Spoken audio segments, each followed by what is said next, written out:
साखळे घातले? एक तर मी फक्त आशीर्वाद घ्यायला, कर्त्या घरवत्याला आपण काय सांगणार. खरं तर महाराष्ट्रात आज प्रचंड अडचण आहे पाण्याची आणि पावसाची. देवाचरणी एवढीच सगळे मिळून प्रार्थना करूया की चांगला पाऊस पडू दे आणि अडचणीत आलेल्या बळीराजाला न्याय मिळू दे. आज संभाजीनगरला आमच्या सगळ्यांचं आंदोलन आहे आणि त्या बळीराजाला न्याय मिळण्यासाठी रोहित पवार, शशिकांत शिंदे आणि मी आज संभाजीनगरला जातो. अनिल देशमुख देखील या आंदोलनात सहभागी होणार आहे? सगळेच होतील ना. पक्षातले ज्याला शक्य असेल ती व्यक्ती संभाजीनगरलाच जाणार आहे. ज्याला शक्य आहे. कोणी कुठे कमिटी मीटिंगमध्ये काही व्यस्त आहेत, काही असेंब्लीमध्ये आहेत. जयंतराव आज असेंब्लीमध्ये असणार आहेत. त्यामुळे प्रत्येकाचं कामाचं विभाजन करून आम्ही सगळे आपापल्या जबाबदाऱ्या पूर्ण करायचा एक प्रांजळ प्रयत्न करतो. राज्यातले विविध प्रश्न जे आहेत त्याला घेऊन महाविकास आघाडी एकत्रितपणे रस्त्यावरती दिसेल का आगामी काळामध्ये? दिसेल ना. महाविकास आघाडी एकत्र आहेच आणि आज राज्याची आर्थिक परिस्थिती, सामाजिक परिस्थिती ही प्रचंड अडचणीत आहे आणि तुमचे सगळे चॅनलही दाखवत आहेत. आणि क्राईम देखील हा महाराष्ट्रात वाढलेला दिसतो आहे. त्यातून आमचा जिल्हा म्हणजे मी खूप जड अंतःकरणाने म्हणते की ज्या पुणे जिल्ह्याला शिक्षणाचं माहेरघर म्हणायचे, तिथे आज माननीय अमितभाई शाहचं डिपार्टमेंटचा डेटा, हा माझा डेटा नाही, हा अमितभाई शाह जे ह्या देशाचे गृहमंत्री आहेत त्यांचा डेटा सांगतो की पुणे जिल्ह्यामध्ये प्रचंड क्राईम वाढलेला आहे.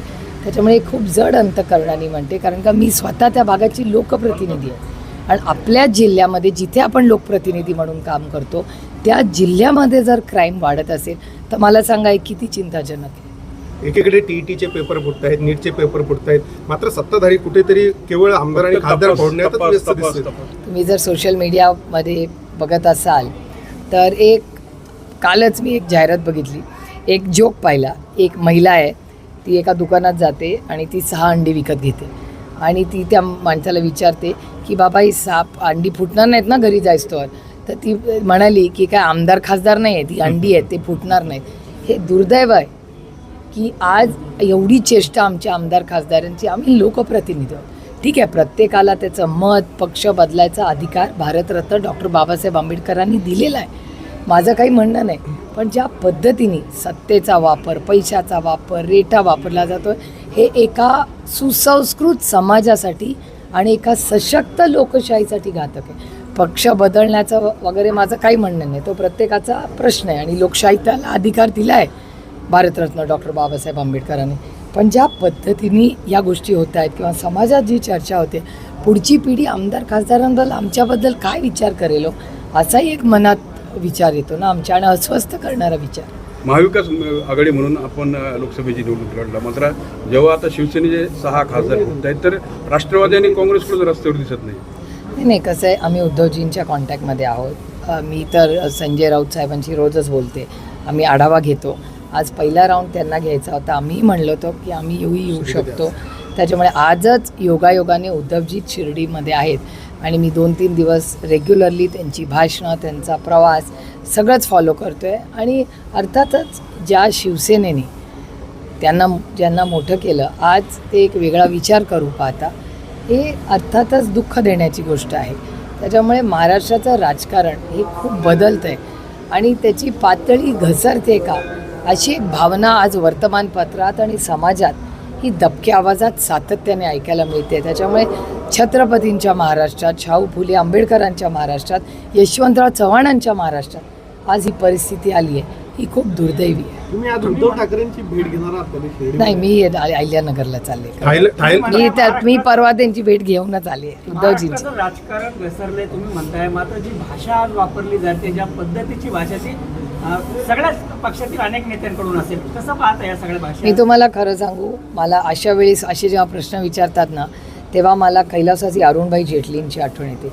अरुणजी नेहमी म्हणायचे की तुम्ही दाखवणं बंद करा, हे बोलणं बंद करतील. त्याच्यामुळे हे अरुण जेटली साहेबांनी खूप वेळा सांगितलं आणि तेव्हा आम्ही ज्युनियर होतो खूप. आम्ही विचार करायचो की अरुणजी असं का म्हणतात. आता इतके वर्ष मीही संसदेत बारामती लोकसभा मतदारसंघाच्या आशीर्वादामुळे काम करते. अरुणजी आपल्यात नाहीत, पण अनेक गोष्टी अरुण जेटली साहेबांच्या अशा आहेत ज्या आत्ता आम्हाला लक्षात येतं, अरे हो बाई, अरुणजी बाई तेव्हा बोलले होते ही गोष्ट. त्यामुळे एक खरं आहे की आजच्या म्हणजे भाषा आणि मराठी भाषेचा आम्हाला सार्थ अभिमान आहे. आणि अरुण जी बोलायचे त्या गोष्टी काही आता सगळ्या खऱ्या वाटायला लागल्या. म्यानमार राष्ट्रवादीच्या आमदारांबाबत ती चर्चा आहे फुटण्याची, काय नेमकं आमदार कशाला, खासदारांच्या बाबतीत पण आहे, त्याच्यामुळे त्याला आम्हाला काय ते नवीन नाही. म्यानमार थायलंड सीमेवरती जे आहेत ते 25 भारतीय तरुणांचं तब्बल 800 भारतीय लोक जे आहेत त्यांना ओलीस धरण्यात आले, त्यांची कागदपत्र काढून घेण्यात आली आणि जे मानव तस्कर आहेत त्या भागातले त्यांनी सगळं केल्याचं आता समोर येत आहे. काय केंद्र सरकारकडे देखील तुम्ही काय मागणी? MEAच्या कॉन्टॅक्टमध्ये आम्ही नसतो आणि मी जाहीरपणे जरी विरोधात असले, चांगल्याला चांगलं म्हणलं पाहिजे. मिनिस्ट्री ऑफ एक्सटर्नल अफेअर्स ह्यांची नेहमीच मदत होत असते.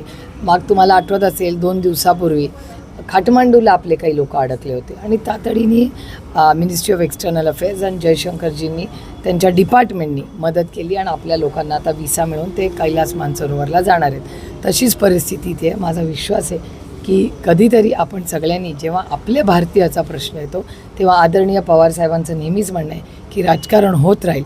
जेव्हा देशाचा प्रश्न येतो किंवा आंतरराष्ट्रीय पातळीवर देशाचा प्रश्न येतो तेव्हा देशाचं ऐक्य आणि देशाच्या बद्दल आपण सगळ्यांनी एका स्वरातच बोललं पाहिजे.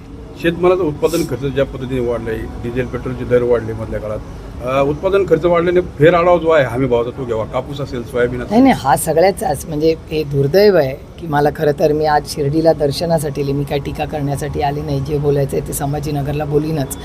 पण एक खूप दुर्दैवी आहे की आज ज्या काळ्या मातीशी इमान राखणारा शेतकरी आहे त्याचं कंबरडं मोडण्याचं पाप या सरकारने केलेलं आहे. सत्ता खूप आहे पण त्या शेवटच्या माणसाच्या मदतीला आज हे सरकार धावून जाईल. शेतकरी असेल किंवा लाडकी बहीण योजना असेल, लाडकी बहीण योजनेमध्ये 1 कोटी नावं कमी झाली.